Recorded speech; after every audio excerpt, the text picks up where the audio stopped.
बोले श्री प्राणनाथ प्यारे की जय। श्री सतगुरु महाराज की जय। सतगुरु श्री रामचंद्र जी महाराज की जय। तीनों पुरी धाम की जय। श्री शेर गुरु धाम की जय। वंदो सतगुरु चरण को करूं सुप्रेम प्रणाम। अशुभ हरण मंगल करण धन्य श्री देव चंद्र जी नाम। श्री प्राणीनाथ निज मूलपति श्री मेहराज शुभ नाम। तेज कुंवर श्यामा युगल को पल पल करो प्रणाम। पल पल करो श्री प्राणीनाथ तुम सत्य हो। तुमसे चलत जहाँ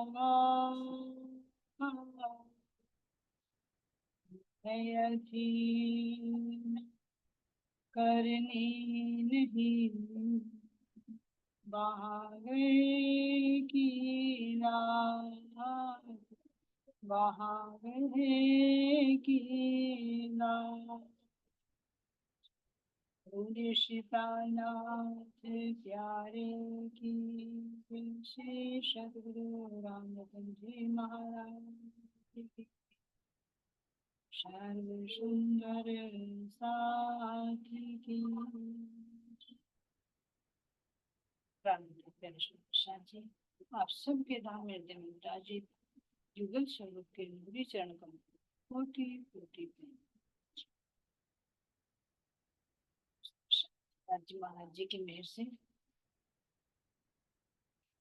हम अपने श्री सतगुरु रामचंद्र महाराज जी की बेटा का श्रवण कर रहे हैं। तो पिछले मीटिंग में सुंदर साथ जी हम कैसे सुन रहे हैं कि सतगुरु महाराज जी के घर छोड़ने का कारण क्या है ना। तो बता रहे हैं सतगुरु महाराज जी कि किस तरह से गांव में एक बार क्या था, नोताया हुआ था। वहां पर जीमते समय कैसे सुंदर साथ जी वस्त्र में अशुद्धि हो जाती है, जिसके कारण महाराज जी स्वयं ही खुद बहुत लज्जित।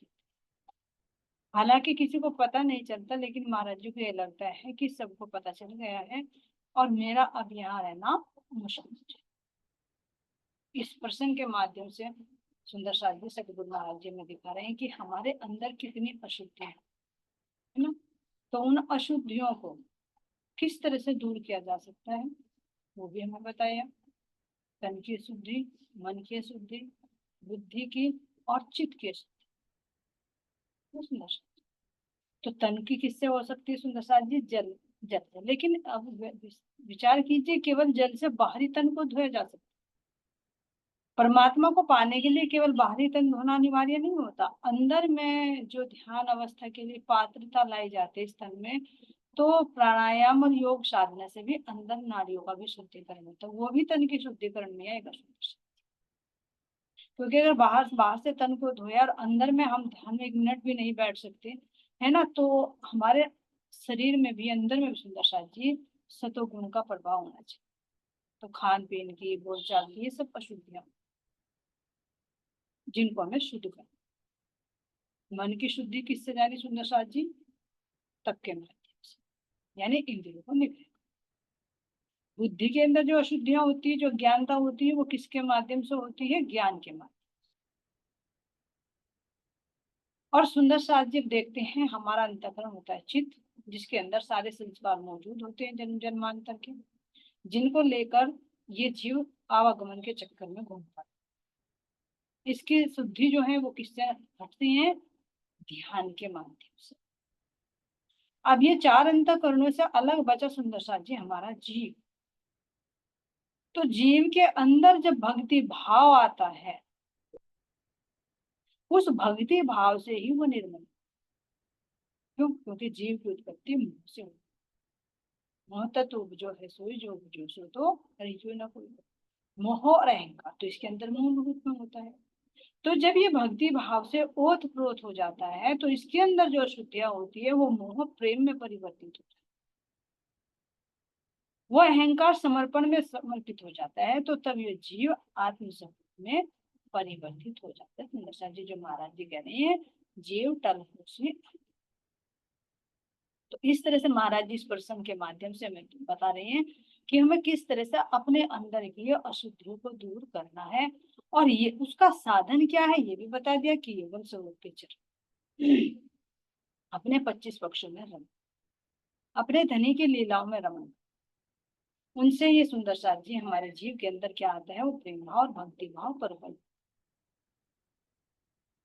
इस तरह से जब ये अशुद्धियां दूर हो जाती है तो वास्तव में हम आत्मा का व्यवहार।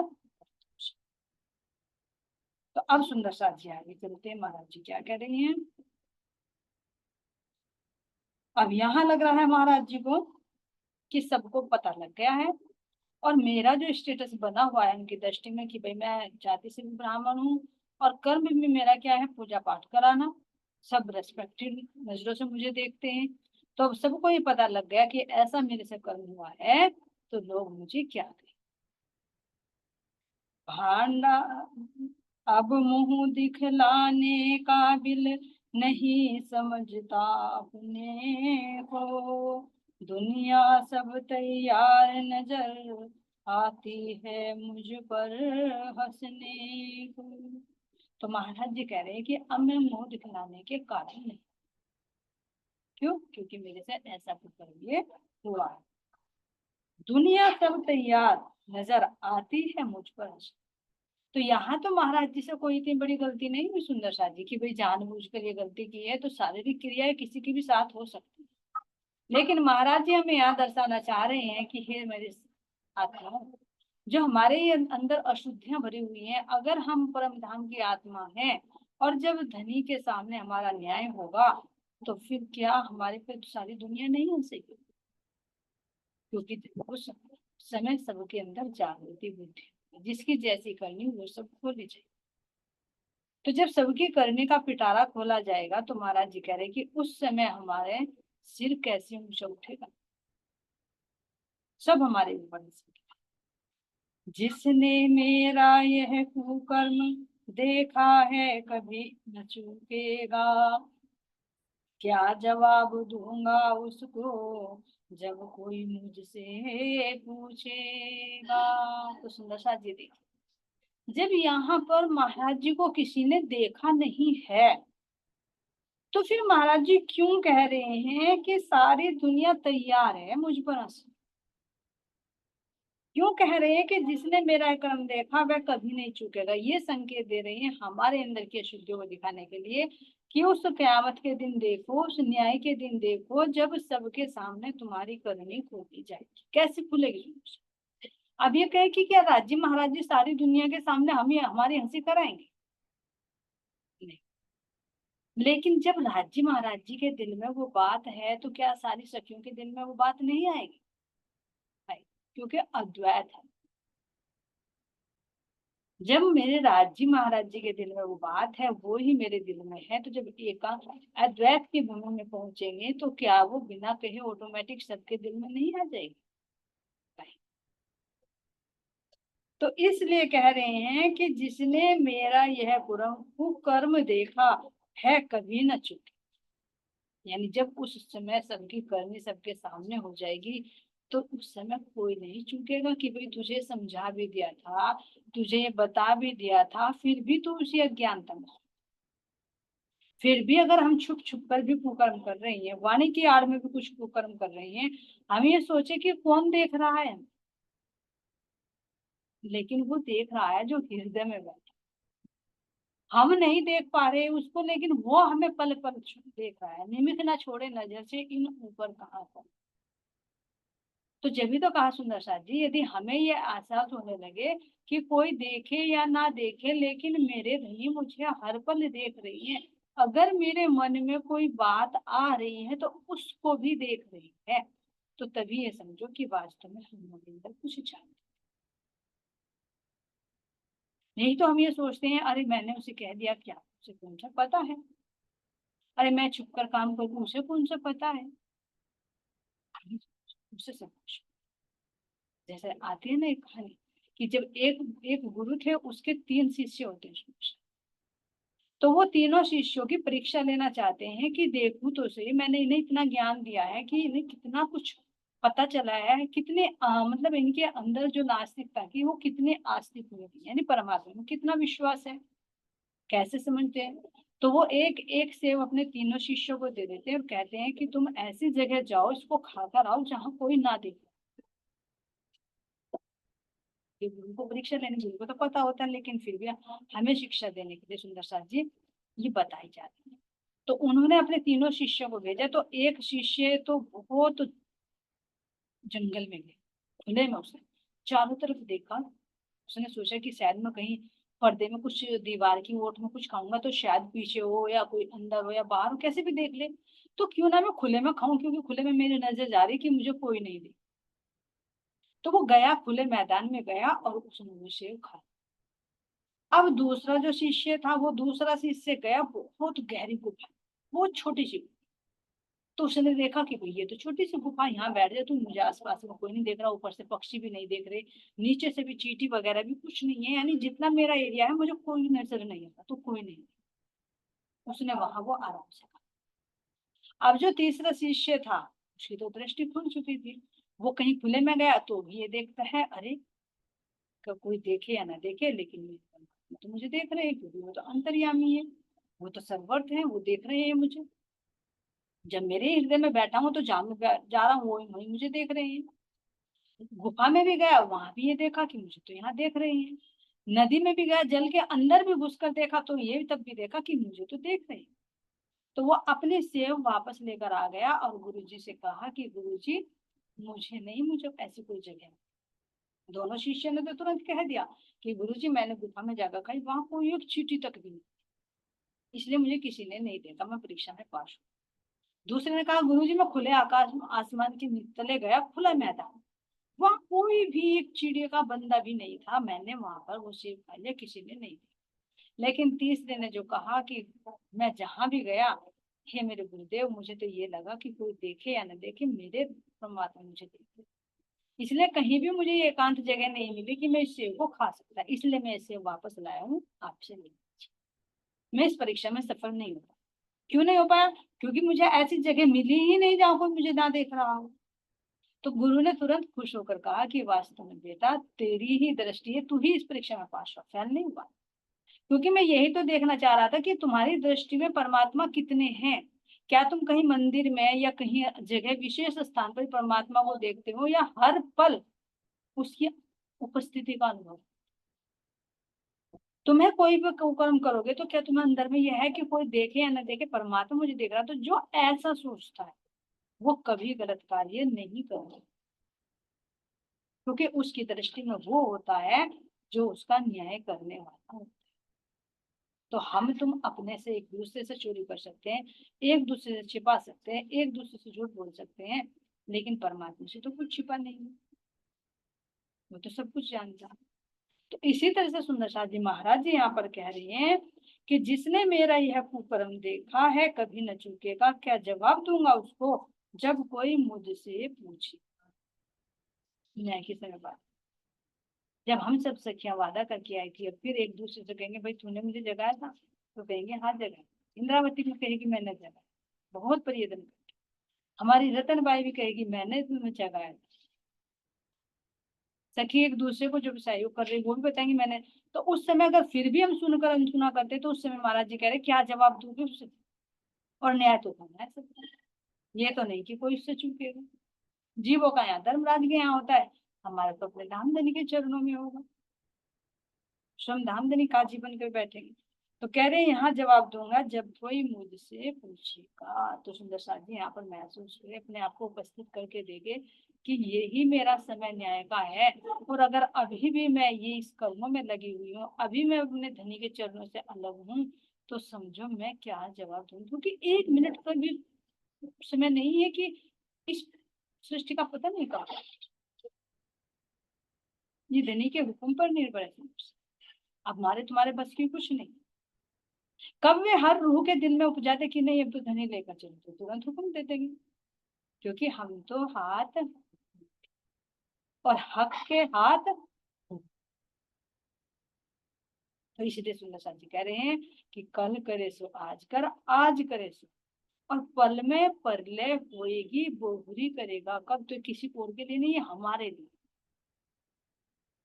क्योंकि एक पल का भी पता नहीं है, एक सेकंड का भी पता नहीं है कब हमारे लिए लय हो जाए सुंदर साथ, और कब फिर हम कब कल को छोड़। तो यहाँ कह रहे हैं स्वच्छताई बाहर से इतनी, अंदर इतने कर्म मलिन। यहाँ के पंडितों को तो महाराज जी कह ही रहे संकेत देकर कि भाई बाहर से तो सफेद धोती कुर्ता पहन लिया और अंदर में कर्म इतने मलिन कि इसको ठग लू, इसको ठग लू, उससे ले लो झूठ मूठ बोलकर, है ना। लेकिन ये पंडितों को नहीं, सुंदर साथ जी हमें कह रहे, हमें सतगुरु महाराज जी कह रहे हैं, खुद को एक माध्यम बनाकर, खुद को एक पिलर के रूप में खड़ा करके महाराज जी हमें ये बात बता रहे हैं कि स्वच्छता ही तो बाहर से इतनी है। स्वच्छ कपड़े पहनेंगे, स्वच्छ अच्छा तन कर लेंगे, अच्छी अच्छी मीठी वाणी बोलेंगे, लेकिन कह रहे हैं अंदर इतने कर्म मलिन। तो कौन से कर्म, कर्म सुंदर साथ जी, छिप कर जो हम करते, तन से भी करते हैं, मन से भी करते हैं, बुद्धि से भी करते, और चित्त में उनका संस्कार इकट्ठा होता रहता है, जो जो हमने किए वही तो हमारा हिसाब किताब करता है, वही तो चित्रगुप्त है सुंदर साथ। चित्रगुप्त भी बाहर नहीं, हमारे अंदर ही चित्त में बैठा है, जो सारी बातों को एंट्री कर रहा है, लिख रहा है। किसी को पता हो ना पता हो, हमें पता है कि मैंने किसके प्रति कैसा कर्म किया है। तो यहाँ महाराज जी कह रहे हैं कि जैसा अंदर होत है ऐसा होत बाहर,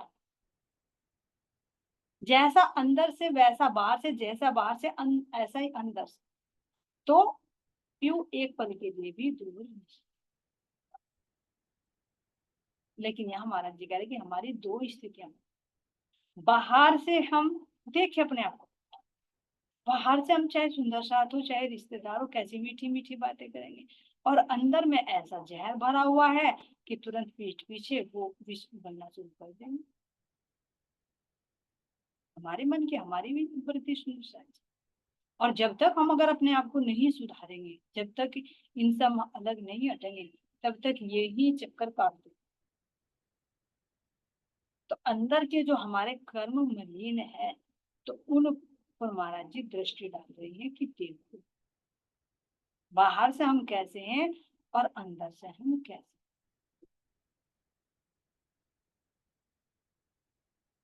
इतने नीच कर्म करने को बता कौन सा कहता दीन। महाराज जी पूछ रहे, बताओ मुझे कौन सा दीन है, कौन सा धर्म है, ऐसा कौन सा संप्रदाय है जो इतने नीच कर्म करने के लिए कहता है कि बाहर से तो तुम मीठा मीठा बोलो और अंदर में तुम्हारे जहर घुला हुआ हो। बाहर से तुमने भगवा वेश धारण कर लिया हो, संत बहुला वेश धारण कर लिया, लेकिन अंदर में हमेशा तुम्हारे हिंसा की भावना रहती है। बाहर से तुम भले ही ये कहो कि भाई मैं पूजा पाठ तुम्हारे यहाँ कर रहा हूँ, पारायण तुम्हारे यहाँ कर रहा हूँ, मुझे कुछ नहीं चाहिए, और अंदर में अगर आरती पे एक एक पैसा चढ़ रहा है तो उस पर एक एक पैसे पर नजर।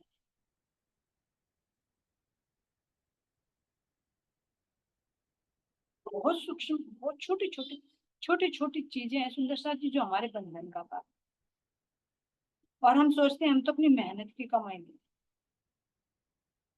देखा है मैंने खुद देखा है, जैसे कीर्तन भी कराते हैं, माता की कीर्तन कराते हैं, चौकी कराते हैं, तो भजन गाते रहेंगे, हारमोनियम वाला अलग, ढोलक वाला अलग, बहुत होते हैं, लेकिन जैसे चढ़ावा चढ़ेगा तो उनकी पैसों पर नजर रहेगी। कब कोई बार फील कर रहा है, घुमा रहा है, तो उनकी नजर पैसे पर कि मैं ले लूं, मैं ले लूं। और बाद में तो ऐसा हंगामा होता है कि ये मेरे हैं, ये इस माया ने, इस पैसे ने सबको नचा। ये माया इतनी बलशाली कि तू अगर पूजा में भी बैठेगा, तू अगर ध्यान में बैठेगा ना, भजन कीर्तन में बैठेगा ना, तो वहां भी मैं तेरे सामने ही रहूंगी, पीछे नहीं।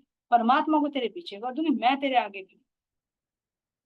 वहां भी दृष्टि तेरी मुझ पर ही, मुझे ही प्राप्त करना चाहेगा तू। और तू मेरे बदले में परमात्मा को भी बेच दे। महाराज जी कह रहे पेट काटने हरि को बेचा। ऐसे ऐसे वो कह रहे महाराज जी कि ऐसे तो गर्भ में क्यों नहीं गल गए, किरंतन को उठाकर देखो सुंदर सा एक एक चीज का खुलासा कर। तो ये छोटे छोटे से आंकड़े हमारे अंदर बहुत है और यही हमें निकलने नहीं दे। चाहे महाराज जी की एक ही चौपाई को लेकर देखे ना और उसको प्रैक्टिकल में अपने अंदर उतारे तो सुंदर सा जी इतने विकार इतनी अज्ञानता हमारे अंदर भरी हुई है ना। तो इंद्रावती ऐसे ही मैं कह रही कि धनी तुम्हारे गुण इतने और मैं अवगुणों की खाऊं। आप बार बार मुझ पर मेहर करते हैं और मैं बार बार गुनाह पर गुनाह करती हूँ। लेकिन उसके लिए क्या चाहिए, अंदर की दृष्टि, अपने अंतर्मुखी होकर अपने अंदर में झांकना, तब अपने विकार, तब हम उनका समाधान करने का प्रयत्न करेंगे। अन्यथा क्या होता है, हम दूसरों को ही देखते रहते हैं और अपने अंदर जो कचरा भरा हुआ उसको नहीं। तो यहाँ पर कह रहे थे प्रसाद जी, हमें रात भर नींद न आई, प्रश्नोत्तर करते बीती, हार गया मैं खुद अपने से, मन की भावनाएं जीती।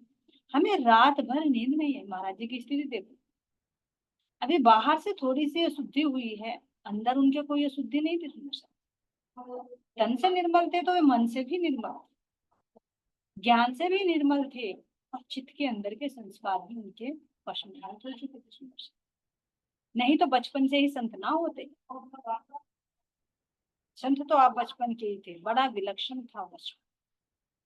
तो अगर वो संस्कार पहले ही मलिन होते, चित्त पहले ही मलिन होता, तो बचपन में ही किसने सिखाया उनको छोटी सी उम्र में इतना धैर्य रखना, इतने क्षमाशील होना, इतने सहनशील होना? क्यों? क्योंकि वो चित्त के संस्कार आ रहे थे, तो पहले ही निर्मल हो चुके थे, लेकिन फिर भी बाहर की अशुद्धि के कारण वो कितना अपने आप को मलिन समझ रहे। तो कह रहे रात भर भी नींद नहीं आती। और ये देखिए सुंदर साहब जी, हमारे अंदर इतने विकार भरे हुए हैं और हम आराम से सो जाते हैं। एक तो यहाँ की नींद में सो जाते हैं और एक इस अज्ञानता की नींद में सो ही रहे हैं अपने विकारों को लेकर। कोई चिंता ही नहीं है, बेखबर है बिल्कुल। तो कह रहे महाराज जी यहाँ पर, मुझे रात भर नींद नहीं आई, प्रश्नोत्तर करती भी थी। एक तरफ मन में प्रश्न चल रहे हैं और अंदर से उत्तर आ, दो मन क्रिया कर रही है ना, एक अंतर मन एक बाह्य। एक प्रश्न पूछ रहा है तो एक उसका जवाब दे। बाह्य मन कह रहा है कि बता तेरी तो इज्जत काफूर हुई, तो अब क्या करेगा? तो अंदर वाला मन कह रहा नहीं, अब मुझे नहीं जानना। तो बाहर वाला कह रहा तू क्या करना है, तो अंदर वाला कह रहा छोड़ दे घर बार, हट यहाँ से। अब उन्हें मुंह दिखाने के काबिल नहीं रहा। तो जो अंदर लगन लगी हुई थी कि मैं यहाँ से दंड कमंडल उठाऊं और निकल पड़ू, तो वो अंतर मन अब बार बार उसको जवाब दे रहा है। सही पूछे तो सुंदर साथ जी, अंतर मन क्या है? वो अंदर की आत्मा है जो अपने धनी की खोज के लिए लालायित है, अपने धनी को पाने के लिए प्यासी, वो अंदर से रास्ता। इसीलिए तो कह रहे कि आत्मा हमेशा हमारा मार्ग प्रशस्त करती है। और आत्मा के अंदर कौन बैठे हैं? धाम धनी। तो उन्हीं का हुक्म ये रहा अब बना। एक बाह्य जीव अवस्था हो गई और एक अंदर आत्मा अवस्था। तो अब दोनों के बीच में क्या चल रहे हैं प्रश्न? हार गया मैं खुद अपने से। अब मैं खुद अपने से हार गया और मन की भावनाएं जीती। जो मेरा अंतर मन है उसकी जो भावनाएं हैं वो जीत गई, और जो बाह्य मन है वो क्या हुआ? वो हार। क्योंकि यहाँ पर दो स्थिति बनती है, जब हमारे अंदर कोई असमंजस की बात आ जाती है तो एक मन कहता है चल छोड़, जो हो गया हो गया, ऐसा तो सबके साथ होता है। लेकिन अंदर वाला कह रहा नहीं, तू मुंह दिखाने लायक नहीं, तू कहीं पंडिताई करने जाएगा तो क्या कहेंगे तुझे लोग? हंसेंगे तेरे, मजाक बनाएंगे तेरे, है ना। पांच आदमियों में तू बैठेगा, कहीं भी दावत चलेगी, वहीं तेरा जिक्र होगा भाई इसने इतना करना, जबकि किसी को पता नहीं। फिर भी क्यों हो रहा है? क्योंकि ये धनी के खून से हो रहा है। क्योंकि उस आत्मा जो अभी बंधन में बंद कर घुट घुट कर जी रही थी ना, उसको उस बंधन से मुक्त करा। तो अंदर से धनी का हुक्म ही आत्मा को प्रबल वो बल प्रदान कर रहे हैं। तो कह रहे हैं यहाँ पर, मन बोला चल निकल यहाँ से, इज्जत अब काफूर हुई, अपनी बात बनी जो अब तक 1 मिनट में काफूर हुई। अब मन बोला यानी अंतर मन क्या कह रहे हैं, चल निकल यहाँ से, छोड़ दे सब कुछ। जब तेरी इज्जत ही नहीं है अब यहाँ पर, क्यों ऐसे कर्म कर दिए तूने, तो अब तू क्या करेगा यहाँ, निकल यहाँ से। इज्जत जो थी वो तो तेरी काफू, अपनी बात बनी जो अब तक, यानी इतने सालों से 15 16 19 साल हो चुके सुंदर शाह जी। तो इतने सालों में जो तेरी इज्जत बनी, एक तो तेरी इज्जत तेरे पिताजी के कारण थी और दूसरी इज्जत तूने अपने बलबूते पर कमाई है, तो वो तो सब 1 मिनट में काफूर हुई। तो अब तू क्या लेकर रहे, क्योंकि पंडिताई का काम है भाई, पूजा पाठ कराना है तो सम्मान तो मिलना ही है, तो तुझे कौन बुलाएगा, अब क्या करेगा यहाँ। तो इसलिए कह रहे हैं कि मन, अंतर मन ने कहा कि यहाँ से तू अब नहीं, देखना दिखला अब मुंह अपना, चल दे अब घर से तत्काल, छोड़ यहाँ अब क्या रखा है, इस घर को चूल्हे में डाल। देखना दिखला, महाराज जी कह रहे हैं, ना तो यहाँ किसी का मुंह देख और ना अपना मुंह दिखला। महाराज जी के साथ में कैसी घटना होती है, और हमारे साथ तो मार पिटाई तक भी हुआ, लेकिन हमारा अंतर्मन नहीं जीत, बाह्य मन जीत जाता है, और वो फिर भी किसी मर्यादा में किसी जिम्मेदारी में बनकर रह जाता है, अपने धनी की तरफ को नहीं बढ़, किसी भी कारण घर की परिस्थिति हो कैसे भी हो, हम अपने धनी पर वो समर्पण नहीं कर पाते जैसा हमारे सतगुरु महाराज जी ने अब कर दिया, जबकि उनको तो पहचान नहीं और हमें तो पहचान हो चुकी, फिर भी लड़ते हैं झगड़ते हैं पिटते हैं छिटते हैं, काम करते हैं और फिर भी इसी मोह के बंधन में बंधे, है ना। तो ये है क्या सुंदर साथ जी, ये बाह्य मन की जीत है, लेकिन महाराज जी का अंतर मन इतना प्रबल है कि वो जीत गया, और उन्होंने कहा कि ना तो किसी का मुंह देख और ना मुंह दिख। लेकिन सुंदर साथ जी फिर कहेंगे कि ऐसा नहीं है, सब बराबर नहीं है ना, कोई कोई आत्माएं अब भी बहुत है जिनका अंतर बल इतना मजबूत होता है कि वो धनी के लिए घर बार सब छोड़ देते। अगर घर में कोई प्रतिरोध करता है कि भाई तुझे सतगुरु का वो नहीं करना, तुझे वो नहीं करना, बहुत है सुंदर साथ जी देखिए, तो वो उस घर की परवाह नहीं करती, वो अपने सतगुरु के लिए उसको कुर्बान। तो ऐसी आत्मा है सुंदर साथ जी, हम बाहर से तो कहेंगे, हम जो इस मर्यादा में बंधे हुए हैं हम तो ये कहेंगे अरे नहीं उसने गलत कर दिया भाई, बेटी है बेटी की शादी करनी थी, लड़का था लड़के की भी करनी थी, घर ससुराल वालों की इज्जत देखनी थी, है ना, सब कुछ मीठिया मीट करके चली गई। लेकिन एक ये तो देखो, अगर तुम उस पर बंधन लगा रहे थे एक आत्मा को अपनी परमात्मा से मिलने, तो वो जीत गई, क्योंकि ये घर तो फिर भी छूटना है। महाराज जी कह रहे हैं चाहे हंसकर छोड़ दो, नहीं तो रो रो कर तुम्हें छोड़ना पड़ेगा, तुम नहीं छोड़ोगे तो ये तुम्हें छोड़ देंगे। कुछ वर्षों के बाद में जब बेटी की शादी होगी, बेटी अपनी ससुराल चली जाएगी, वो छोड़ देगी, बेटे की होगी वो तुम्हें छोड़ देगा, घर बार तुम्हें छोड़ देगी, सब कुछ तुम्हें छोड़ देगा, फिर भी तो रहोगे ना। तो महाराज जी कह रहे हैं या तो तुम छोड़ दो, या फिर एक दिन ऐसा आएगा कि वो तुम्हें छोड़। तो महाराज जी इसलिए कह रहे हैं कि एक सरल तरीका बता, अगर तुम बाहर से भी नहीं छोड़ सकते तो अंतर मन से छोड़, जल में रहिए कोरी, अंतर में कीजिए वास, बार बार इस मोह के बंधन में ना बंधे, अपना वो कीमती समय अपने धनी के लिए अवश्य निकाले। ये नहीं कि मैं धनी को पीछे कर दूं और संसार वालों को प्रायोरिटी देकर मैं उनको आगे अपने सांसारिक काम।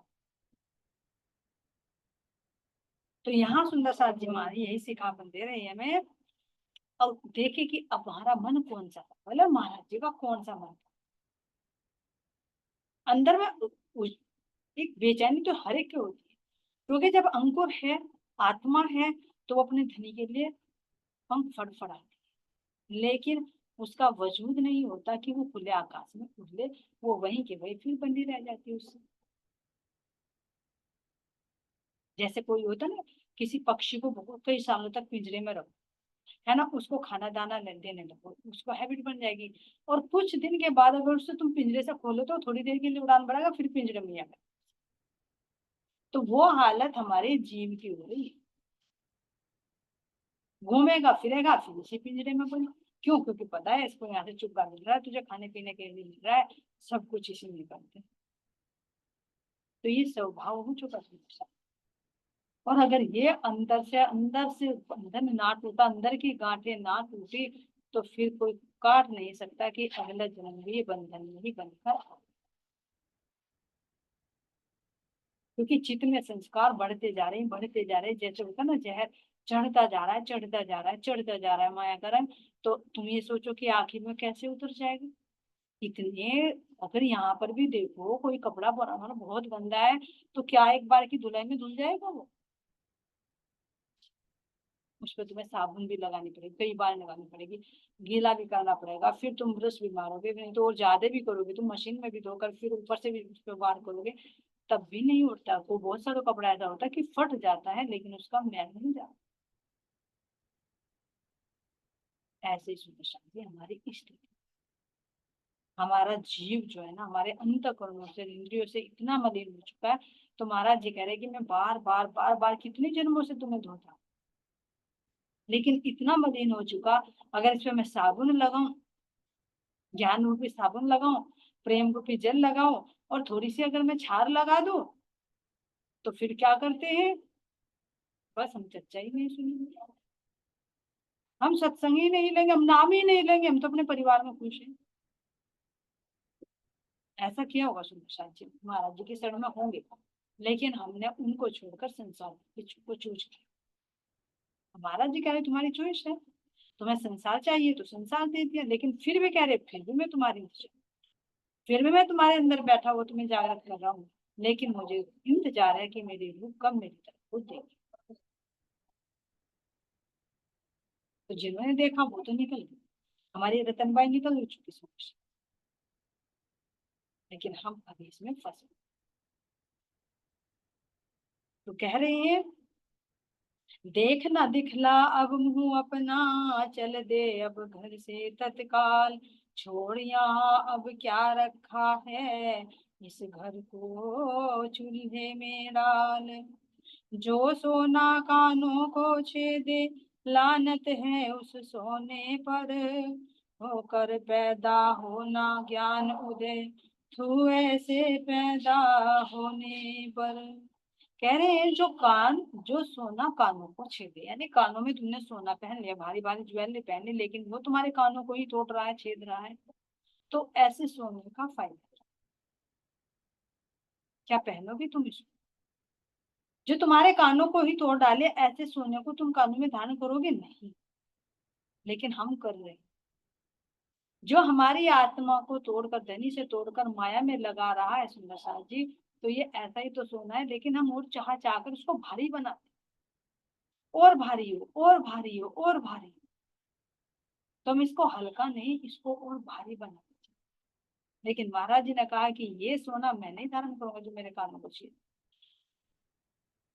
होकर पैदा होना ज्ञान उदय, ध्यान देना सुंदर साथ, हमें कह रही है होकर पैदा, यानी तुमने जो पैदा हुए हैं, और तुमने यहाँ पर जो मानव तन धारण किया है, अगर इस मानव तन को पाकर, अच्छी बुद्धि विवेक पाकर, कल युग पाकर, भरत खंड पाकर, सतगुरु पाकर भी तुमने, कह रहे कि तुम्हारे हृदय में अगर ज्ञान उदय नहीं हुआ, तो वो ऐसे पैदा, ये देखो कितनी बड़ी बात है। यानी थू है, धिक्कार है, जैसे गंदी चीज पर थूक देते, तो थू है ऐसे पैदा। एहसास करें इस शब्द, महाराज जी कह रहे हैं कि अगर मुझे ये सब कुछ मिल गया, मुझे मानव तन भी मिल गया, है ना, मुझे भरत खंड भी मिल गया है, मुझे ऐसे सतगुरु भी मिल गए हैं, कलयुग भी मिल गया है, लेकिन मैं फिर भी, मेरे हृदय में वो ज्ञान नहीं होता, फिर भी मैं, और ये ज्ञान प्रत्यक्ष में सामने, फिर भी मैं इसको श्रवण करके इसके आत्मसात ना करूं, उसको हृदयंगम ना करूं, इसके अनुकूल मैं अपने आप को ना चलाऊं, तो महाराज जी कह रहे वो है तुम्हारे ऐसा है। वाणी तो मैं महाराज जी कह रहे हैं कि ऐसे तो गर्भ में ही क्यों ना गल गए। कितनी गहरी बात है सुंदर। तो विचार करें कि मानवता हमें क्यों मिला। क्या खाना पीना और प्रजनन के लिए, बच्चों के पालन पोषण के लिए, अपनी आत्मा का कल्याण करने, अपने धनी से वो आनंद प्राप्त करने के जो हम हमेशा प्राप्त।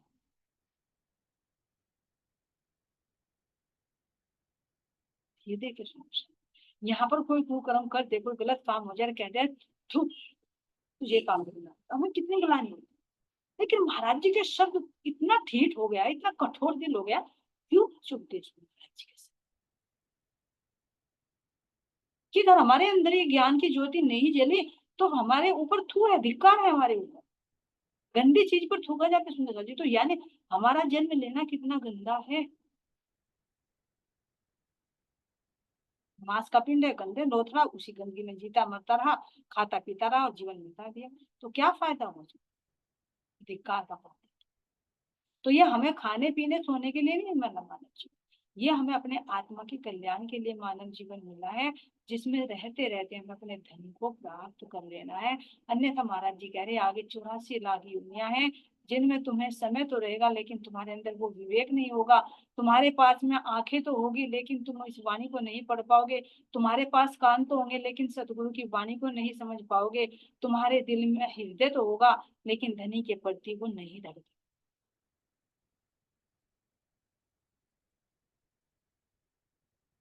ऐसे महाराज जी संकेत दे रही हैं। रुके नहीं पल भर सैया पर, दबे पैर पहुंचे घर में, बोने का जोड़ा रखा था, पहन लिया लेकर तन में। कह रहे रुके नहीं एक पल भी, हम यहाँ पर एक पल के लिए भी नहीं रुके सैया पर। कौन सी सैया पर, जहाँ पर रात्रि को शयन करे, क्योंकि नींद तो नहीं है। तो हम इस अज्ञानता की नींद में सैया पर कितना समय बिता रहे हैं। और इंद्रावती कह रही है कि ये सेज्या तो मुझे विष की भांति लगती है। रूप आपके सुंदर सा जी, अंदर की दृष्टि से विचार करे, धनी दिखा रहे हैं, हमारा स्टेटस दिखा रहे हैं कि हमें कहाँ होना चाहिए था और हम अभी कहाँ पर डूबे। बहुत गहराई में, बहुत गहराई में हम, धनी सतगुरु हमें बार बार हाथ पकड़ पकड़ कर खींच रहे, निकाल रहे हैं, लेकिन हमारा ये जीव इतना ठीठ हो चुका है, बार बार इधर से बार बार गंदगी में। तो वो सुंदर साथ जी प्यार से समझने वाला नहीं, महाराज जी कह रहे इस पे तो हथौड़े बजेंगे ना, है ना। जो बातों बातों के यार होते हैं ना, बातों से नहीं मानते। तो इस पर जब डंडा बजेगा ना, तब भागेगा ये नहीं। मैं तो अपने जीव को कह रही हूँ, जब इस पर यहाँ के डंडे बजेंगे ना माया के, तब छोड़कर भागेगा ये, तब रोएगा धनी के चरण पकड़ के। अभी तो सब मीठी मीठी बातें करते हैं तो धनी को भूल जाते हैं और अपने परिवार में खुश हो जाते हैं, खाने पीने में। जब तक शरीर साथ दे रहा तो उसके खाने में, पीने में, नुलाने में, दुल्हन पूरी सेवा में डटा हुआ चेतना इस शरीर। और इस शरीर को अगर इस जीव को कहे कि चल तू ध्यान कर, चितवनी कर, तो बहानेबाजी बनाता है, मेरे कमर में दर्द है, मेरी पीठ में दर्द है, मेरे घुटने में दर्द है, मेरे सिर में दर्द है, मेरी आंखों में दर्द है। इतने बहानेबाजी बनाता है जीव, और इसे कह दो कि घूम के आना, थकेगा नहीं।